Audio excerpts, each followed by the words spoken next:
Once upon a time, there was a whispering sea. I'm not sure it was the only sea that whispers. The sea that curls around New York plays jazz, and the sea at the end of Barcelona's Ramblas sounds like a carnival starting up at sunset. But the sea in our story, which surrounded the bit of earth shaped like a foot down on the coast of the UK, had a relentless whisper. Come, let me carry you. It shushed it with every wave, over and over, a mantra invitation. On stormy days, when the wind added a wild percussion section, it roared it. Which might explain why the Whispering Sea was viewed as a haven for paddleboarders, sailors, and surfers. It was a destination coastline. Because if you have any sense that you'll be carried, whatever waves may hit you, that feeling can be so life-affirming, you'll dare to try wild wave adventures. Even if you don't quite believe that the whispers you heard, or most likely imagined, were real. Because the sea, the sky, and the earth, they don't have voices, do they? Now it so happened that a broken girl, who had somehow managed to see the seas of both New York and Barcelona, and a few more besides, decided to settle to living by the side of the Whispering Sea. Being broken was certainly a factor. Perhaps a sea life would help her to recover.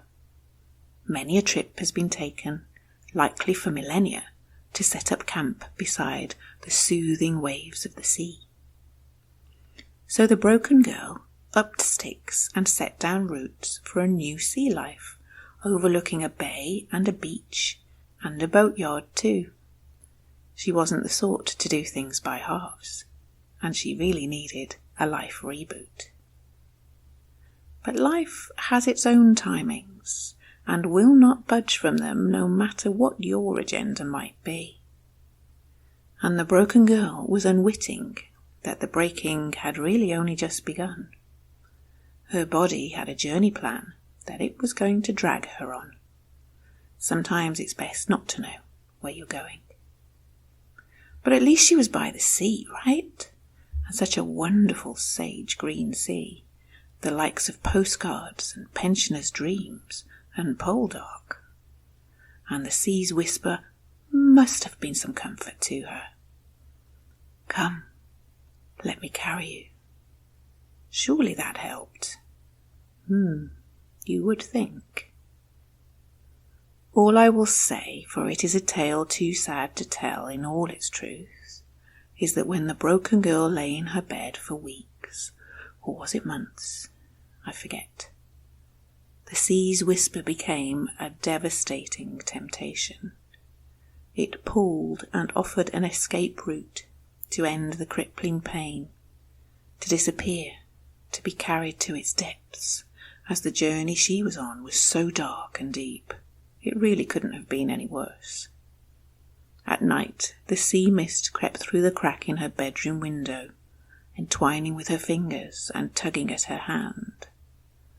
It was deeply seductive, hypnotic, a heartbeat, and as hard to resist as a lover's last kiss.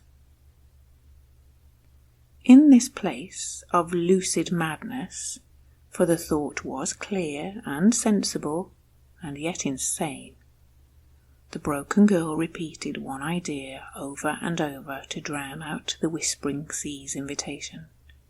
The light will come, she'd say, knowing its truth, because the sky showed it every day, even in this dark time. The light will come. And sometimes she could even whisper it louder than the sea. On the darkest nights, when she dreamt of feet slipping on the rocks in a split second going under and being lost to the sea's force, she returned time and again to the most ancient truth she could rely on, because light always comes and brings new possibilities. Night, even the darkest night, ends. This was the battle waged by our girl beside the Whispering Sea. it is a battle waged by many, daily. The broken girl was by now in 1,000 bits. Different symptoms pulled at her immune system, so it went into hyperdrive and freefall. Even the best armies can be mistaken. Somehow she found the strength to move house again, away from the bay and the beach and the boatyard. It took monumental effort, but in truth it was to remove herself from the sea's whispers and try to bring the battle to an end. But running usually solves very little, and the girl came to rest again, ironically, or perhaps as was her destiny, not too far at all from that whispering sea. This time she couldn't see its waves from her window, and the sea mists couldn't reach her while she slept. In fact, there was a mini mountain called a hoe that sheltered her from the sea completely. The hoe was a place where a noble pirate playing bowls wasn't panicked at all by the approaching Armada's attack on England, allegedly. For months the girl rested, through an autumn and a Christmas she can't remember. By spring the next year, she was strong enough to try to climb that hill. As she reached its summit, an Everest for her, she cried relief through laughter at her triumph, catching her breath amidst the chaos of kids learning to roller skate, seagulls swooping for scraps, and lovers tasting each other's ice creams. "Come, let me carry you."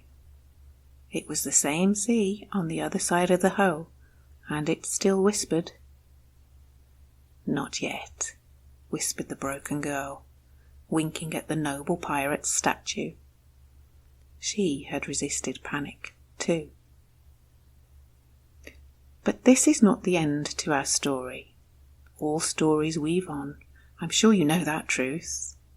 And in this case, a plot twist of a global pandemic hit everyone's trajectory only a year later. It was a dark, viral, cosmic tornado, breaking everything to 1,000 bits and blowing millions away as if they were dust.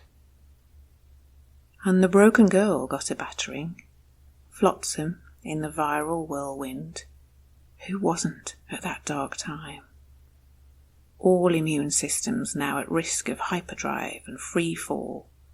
All our armies were capable of being tricked. In fact, the girl was one of the lucky ones to still be breathing. And she knew it. And the irony. There was something about that time that flipped everything for everyone. Axes shifted. The world tipped on its head. How we lived was about face, like a circus mirror. A frail elderly soldier became a superhero. A taxing government found it had deep pockets. Scientists became celebrities even. So in this world, where a kiss could kill you, and a cough stop a heartbeat, something else flipped too. "Come, let me carry you." The whispering sea wasn't silenced by the pandemic. The broken girl would walk her allocated hour a day now at its edge, strong enough to face its devilish pull. "Come, let me carry you."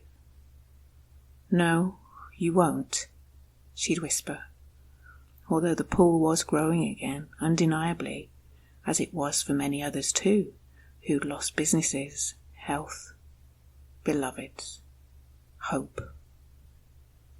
And once that particular viral self-destructive thought has been caught, I am sorry to say, immunity levels to it can be terribly fluctuating.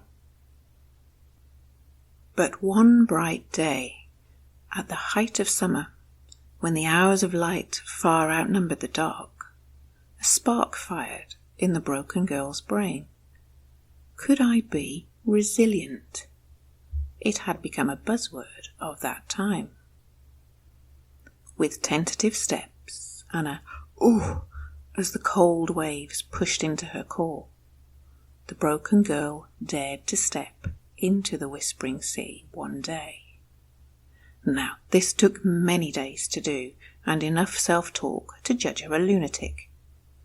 Yes, those steps were a moon landing to her, each one terrifying as it echoed with all the nights she'd felt that pull to self-destruction, the devilish whisper.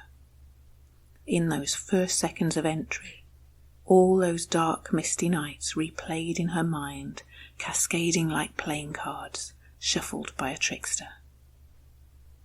But in that moment, the sun threw sparkles across the surface of the whispering sea's waves. "Come, let me carry you."